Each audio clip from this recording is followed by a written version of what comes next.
অনেকটাই ভালো অবস্থায় আছে।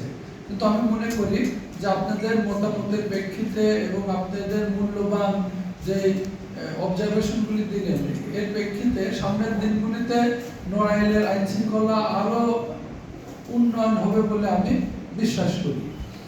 রেঞ্জ ডিএসি হিসাবে যোগদান করার পর একটা বিশেষ ঘটনাকে কেন্দ্র করে আমি নড়াইলে ছুটে এসেছিলাম। আপনারা জানেন 11 কর্মদিবসের মধ্যে যে রেপের ঘটনা ঘটছিল তার চার্জশিট আমরা দাখিল করেছি।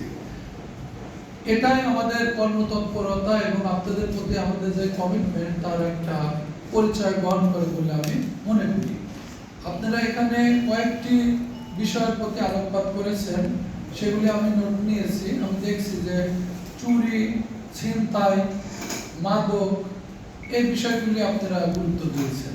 তো আমি আপনাদের আশ্বস্ত করতে চাই যে মাদকের ব্যাপারে আমাদের পুলিশ যাতে কোনো ধরনের জড়িত না থাকে এজন্য আমি পুলিশের সঙ্গে মিটিং করেছি, তাদের নির্দেশনা দিয়েছি, জেলার এসপিকে নির্দেশনা দিয়েছি। আমাদের পুলিশের কেউ মাদকাসক্ত হইলে তাকে ড্রপ টেস্টের মাধ্যমে যথাযথ আইনি প্রক্রিয়ায় আমরা যাব। কোনো মতেই পুলিশের সঙ্গে মাদকের সম্পর্ক থাকবে না, এটাই বিশ্বাস করি। এছাড়া মাদকের আশ্রয় প্রশ্রয় এবং মাদকের ক্যারিয়ার বা মাদকের ব্যবসার সঙ্গে যদি কেউ যুক্ত থাকে পুলিশ সদস্য, তার বিরুদ্ধে কঠোর আইনানুগ ব্যবস্থা গ্রহণ করা হবে।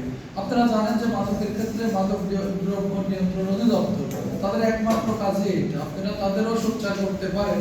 বিজিবি, বর্ডার গার্ড, তাদেরও মাদকের সঙ্গে একটা বিরাট ভূমিকা আছে এটা রোধ করার, তাদেরও আপনারা সোচ্চার করতে পারেন। আমরা নিজেরাও এই সকল এজেন্সির সাথে যোগাযোগ করে চেষ্টা করব কিভাবে এই নড়াইলকে মাদকের ক্ষেত্রে একেবারেই মুক্ত আমরা ঘোষণা করতে পারি।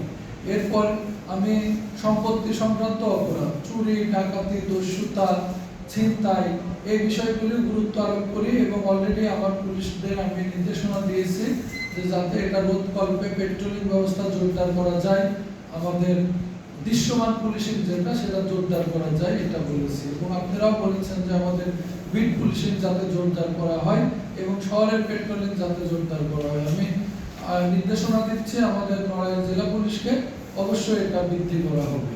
এছাড়া আমি আরেকটা বিষয়ে আপনাদের সঙ্গে আলোকপাত করতে চাই যে আপনারা যে পুলিশিং দেখেন এটা আসলে গতানুগতিক পুলিশিং, এর সঙ্গে আমি কয়েক ধরনের পুলিশিং নিয়ে কাজ করতে চাই।